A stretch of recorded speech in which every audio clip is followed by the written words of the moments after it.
Just next to the Wrekin in Shropshire lies Uppington with its Holy Trinity Church. Today on Third Rate Content, we're going to uncover some of its secrets and mysteries.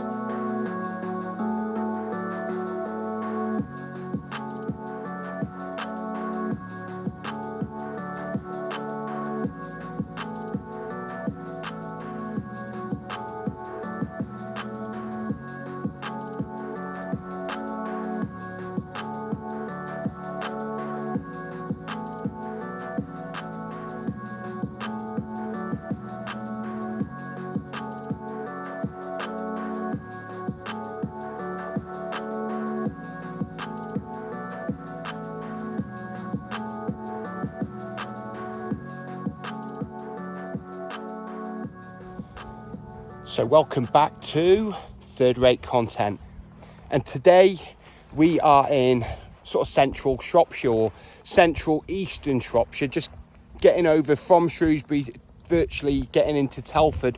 We're at it's Uppington. I actually said Uppingham on this bit, don't worry, I get it right in the rest of the video.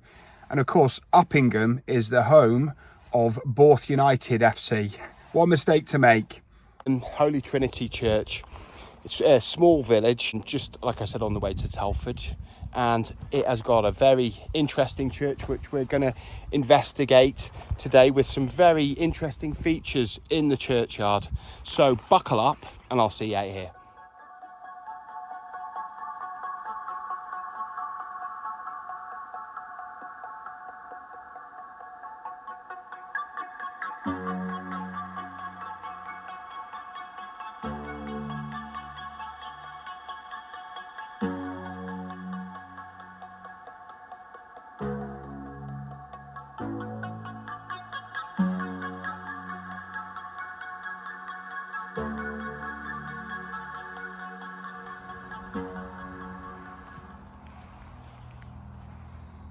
Most of Uppington Holy Trinity Church is Victorian. When I say most of it, I mean the west bell tower and most of this stonework around the western side.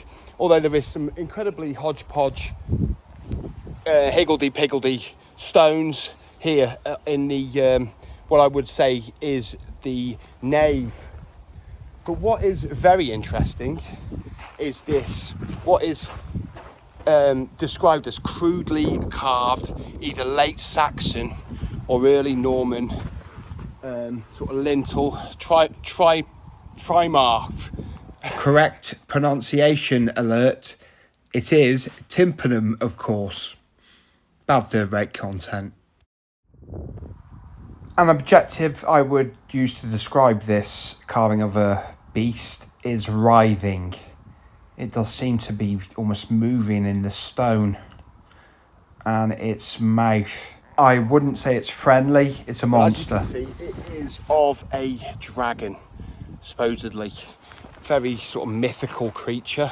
Really does fall into the history, mystery, folklore, legend and magic remit of this channel. But it is fascinating, and it just really just reeks or just emits an age and mysteriousness just here in this churchyard randomly.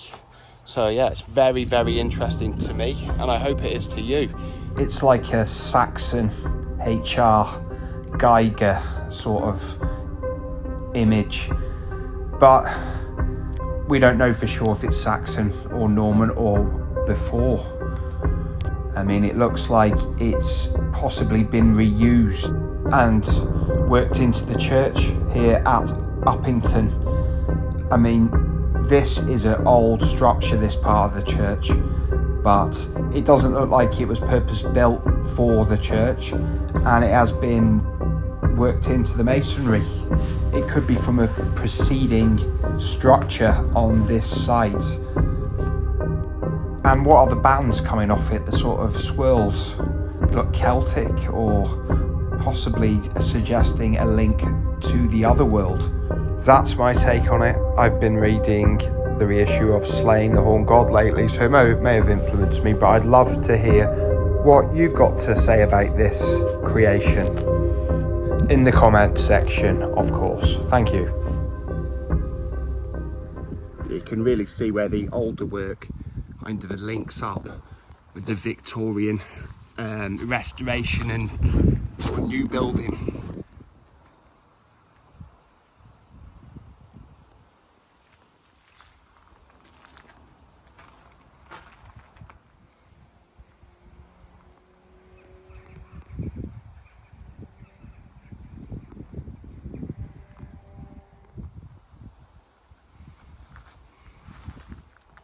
Yeah, here on the western side of the church, you can really get a better sort of view of the extensive restoration and new building, as I said, work carried out by J.P. Pritchard in the 1800s. It was virtually a rebuild, and then just using a bit of the nave, kind of prettified it and definitely put the Victorian kind of stamp on the church, as many churches got. Yeah, the work was carried out by J.P. Pritchard in 1885.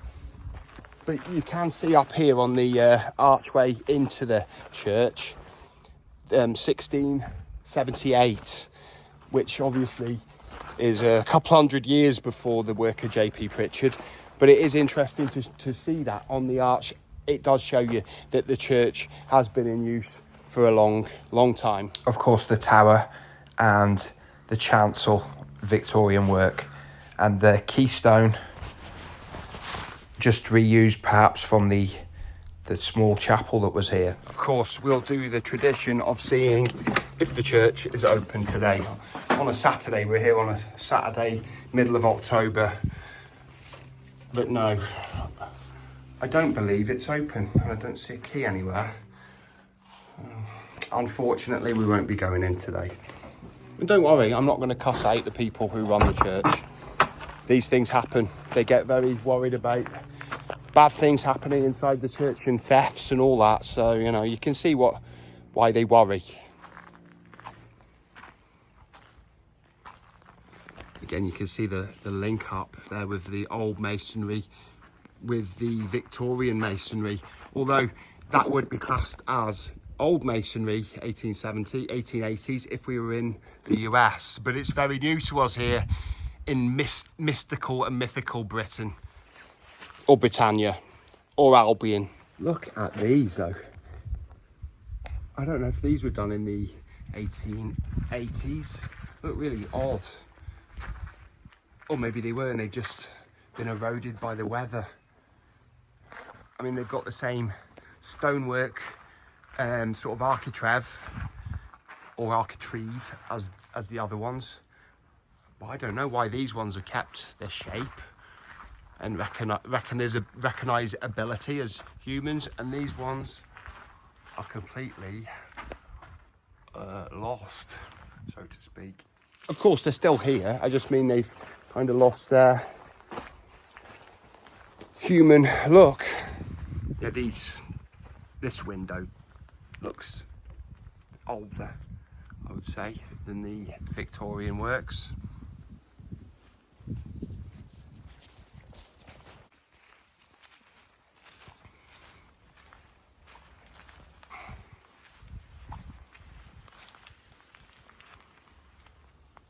The Wrekin.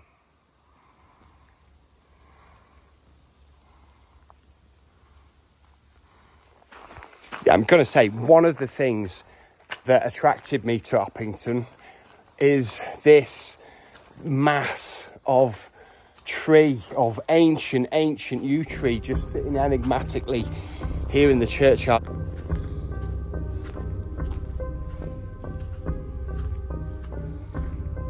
It is the biggest, I think the biggest yew tree, and I've seen some big ones recently, but this is the biggest that I've ever seen.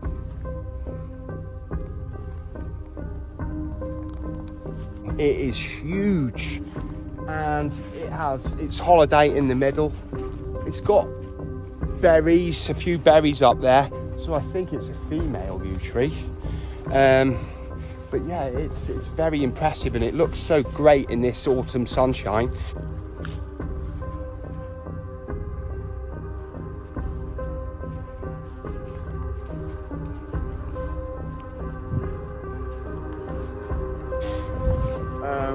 again, it's, it doesn't confirm it, but it definitely suggests pre-Christian activity in this, or on this sacred site, possibly. I mean, this must have been here for a long time, and it is so interesting, and it sort of gives you that continuity when you visit it.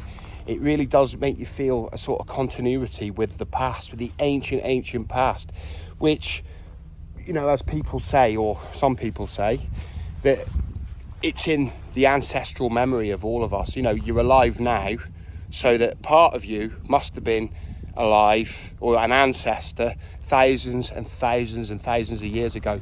And the recent times are only a tiny fragment of our ancestral memory, which goes back thousands of years, back into the Neolithic, the New Stone Age, and way past that into the Old Stone Age, thousands and thousands of years. So there's so much ancestral memory, as I say, if you follow that theory, still kicking around in us, that it sort of triggers that. That's enough word salad anyway, third-rate content word salad on that subject. Yew trees supplied boughs to be carried on Palm Sundays, or to be placed on coffins at funerals by Christians.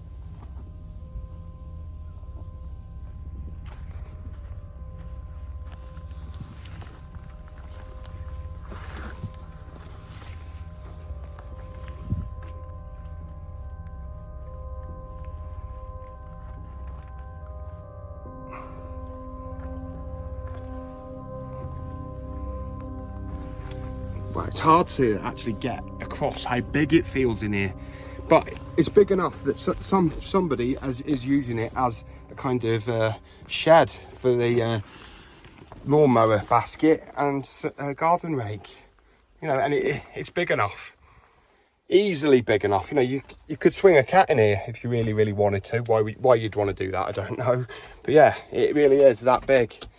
Amazing.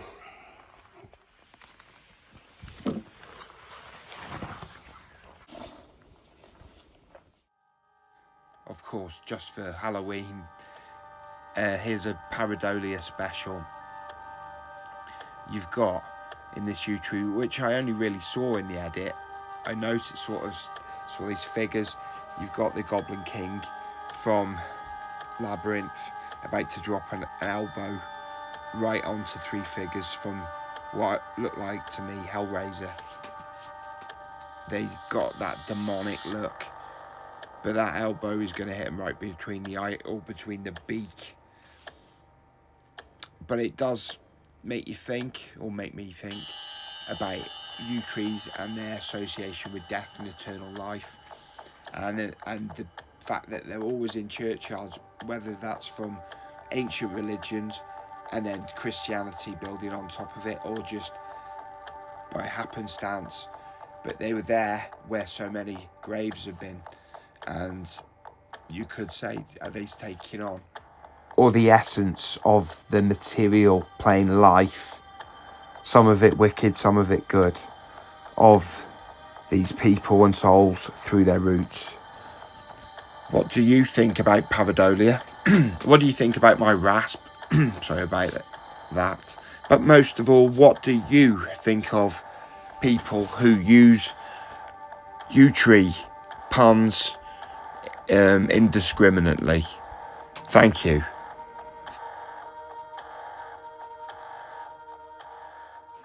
But that isn't everything in this churchyard. That yew tree was amazing enough, but what we've also got here, going back to the pre-Christianity, is elements of a Roman temple. It doesn't get older than that. It doesn't get more history, mystery, folklore, legend and magic than that. So we are close to Wroxeter here. We're just a couple of miles in that direction. And, Roman ruins abound around here. We did visit a church in Wroxeter earlier on this summer, which had it had Roman ruins incorporated into the churchyard. But here we have got what is thought to be evidence of a Roman temple. Perhaps not as old as the yew tree, but again, backing up that this was a sacred sanctuary of some significance to the people here in the pre-Christian times. The remains of a Roman altar stone found inside the church when the major restoration work was being done in the church in 1885. It is presumably associated with the nearby Roman city of Wrekin. But it's amazing to think of the stroke marks on this masonry dating back that long, and this swirl may be similar to the swirl motifs on the dragon sculpture on the northern side of Uppington Church. So we've got this church, this yew tree, and this altar that have all been venerated in their time religiously.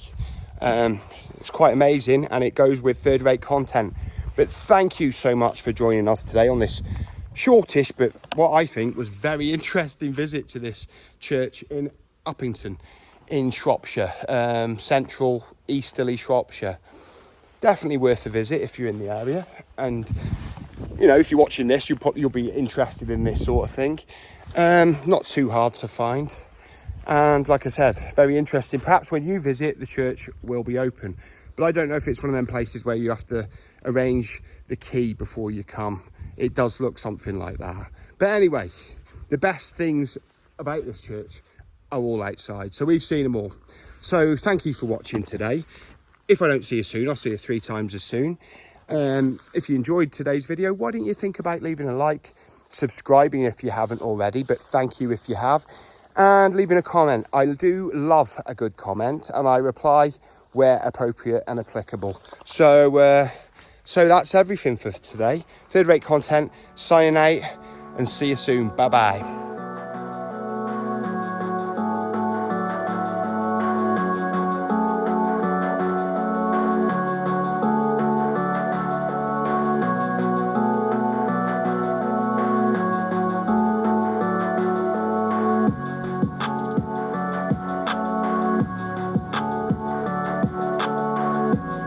The Wrekin, the preeminent landmark of Shropshire, which we have visited on third-rate content. I'll leave a link to the video up here if I learn how, which I'm trying to, or in the description box. Thank you. Third-rate content, sign out.